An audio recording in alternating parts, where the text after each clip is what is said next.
Hi, everybody. This is Gary Smith, Artistic Director of Ensemble Stage.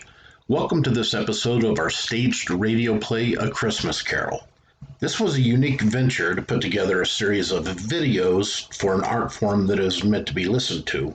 But hopefully, we've created something that has a balance between the audible story as it was intended and something visually stimulating for those of you who want to watch something while listening.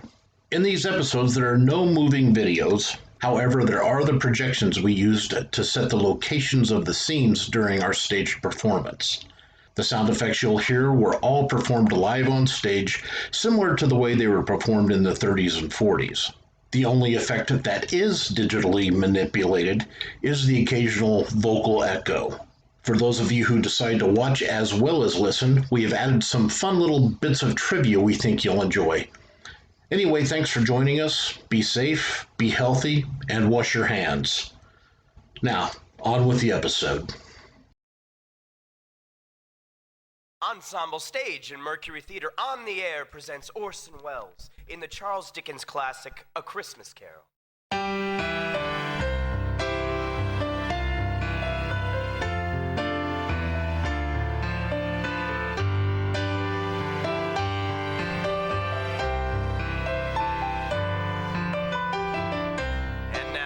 Grab your glass of eggnog and move in close to the glow of your radio dial as Ensemble Stage and the Mercury Theater presents A Christmas Carol.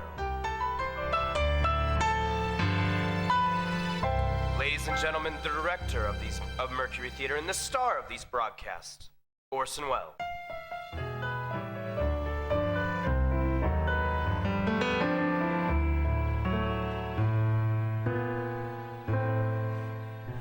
Marley was dead to begin with. There's no doubt whatsoever about that. The register of his burial was signed by the clergyman, the clerk, the undertaker, and the chief mourner. Even Ebenezer Scrooge signed it. Scrooge knew he was dead. Of course he did. Scrooge and Marley were business partners for I don't know how many years. Scrooge was his sole executor, his sole administrator, his sole friend, and his sole mourner. Now, yes, indeed, old Jacob Marley was as dead as a doornail. This must be distinctly understood, or nothing wonderful can come from the story I'm going to relate. Scrooge never painted out old Marley's name. Now, there it stood years afterwards above the old warehouse door, Scrooge and Marley. Now, as for Scrooge, Scrooge was a tight-fisted, nose-to-the-grindstone sort of fellow, a squeezing, wrenching, grasping, scraping, clutching, covetous old sinner. The cold within him froze his old features, stiffened his gait, and spoke out shrewdly in his grating voice. And once upon a time, on Christmas Eve, old Scrooge sat busy in his counting house. A grim, cheerless place if ever there was one. It was cold, bleak, biting weather. The door of Scrooge's office was open so that he might keep an eye upon his clerk, Bob Cratchit, who sat in a cold and dismal little room beyond, working at his ledgers.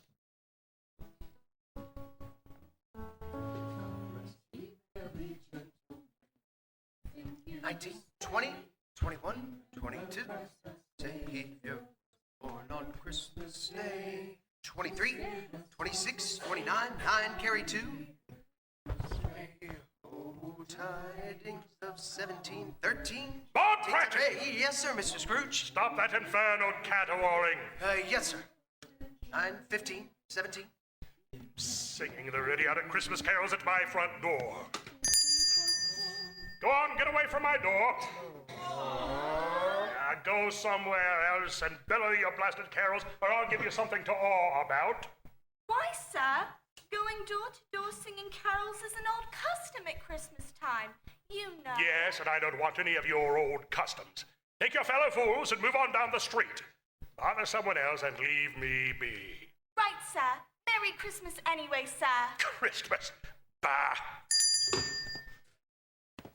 Cratchit, I want you to get that letter from Higgins and Blackthorn, and I want you to finish posting this letter. After that, you can go to Parthgills and tell them you've come after the 17 shillings and 6 they've owed me since the end of October.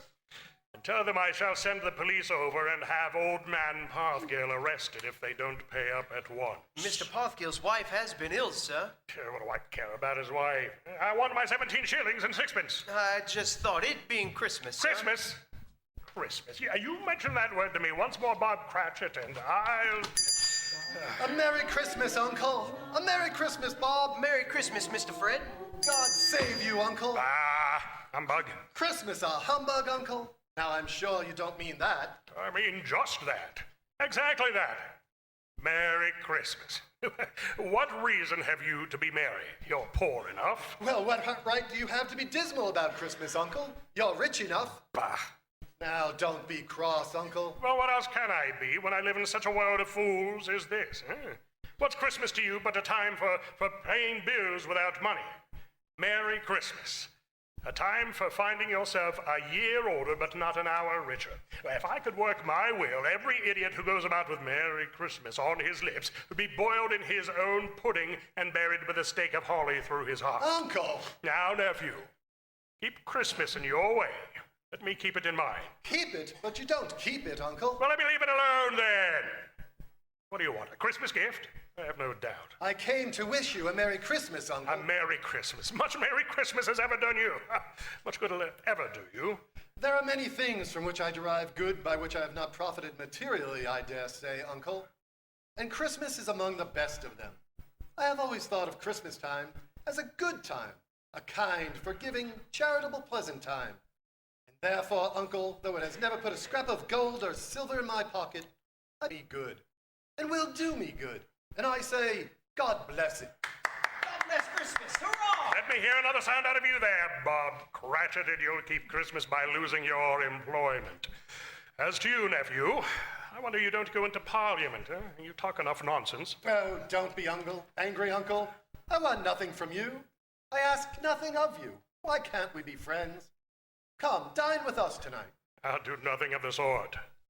Good afternoon.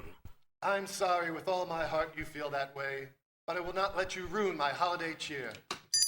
So a Merry Christmas to you, Uncle. Good afternoon. And a Happy New Year, too. Bah! Humbug! Merry Christmas to you, Bob, and the missus, and to your Tiny Tim. Oh, thank you, Mr. Fred. Same to you, sir. Good day, sir. Good day, Bob. Nonsense. Twaddle. Flummery. Talking of Christmas and 2 sixpences to jingle together in his trouser's pocket. Bob Cratchit, what are you doing there? I'm only putting a bit more coal in the fire, Mr. Scrooge, being that it's so cold in here, sir. You put that coal back into the scuttle. A fire. A fire indeed. I can tell you, if you use coal at that rate, you and I will soon be parting company, Bob Cratchit. You understand that? I'm sorry, sir. Fingers were getting a little stiff from the cold. Then put on your mittens. Make yourself useful. Go see who's rapping on my door. Yes.